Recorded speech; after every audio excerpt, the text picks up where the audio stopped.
A waitress at the Cranbury Inn refuses to close alone anymore. After what happened last October, she won't even discuss it without her hands shaking. But the restaurant's owners know exactly why.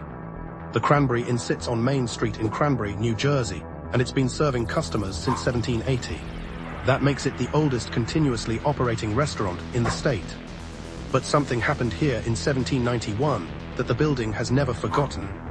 On a freezing December night, a traveling merchant named Jonathan Wade checked into one of the inn's upstairs rooms. He'd been flashing money around the tavern all evening, buying drinks and bragging about a successful business deal in Philadelphia. By midnight, the other guests had retired to their rooms. By morning, Jonathan Wade was dead. They found him in room 7, his throat cut, his money gone. The floorboards were soaked with blood. Local authorities questioned everyone, but the killer was never found.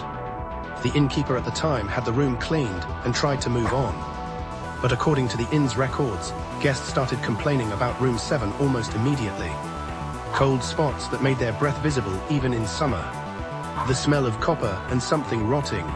Footsteps pacing back and forth at exactly 2:15 in the morning. Always 2:15. Today, the Cranbury Inn is a beloved local restaurant. But room 7 still exists on the second floor, now used for private dining events. Staff members have their own stories. A bartender named Michael swears he saw a man in colonial-era clothing standing at the top of the stairs last spring. When Michael called out, the figure turned toward him. Michael describes the man's face as grey, his eyes empty, his neck marked with a dark red line. A couple celebrating their anniversary in the private dining room requested to leave halfway through their meal last June.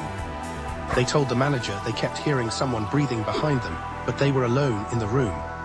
The woman recorded a video on her phone. In the footage, you can hear it. A raspy, wet-breathing sound that has no source.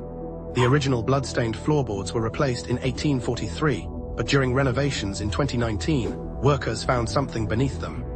Scratches carved into the subflooring, deep gouges that formed words, though only 2 were legible. Help me, the inn doesn't advertise its haunted history, but locals know. They know about the EVP recordings paranormal investigators captured in 2017.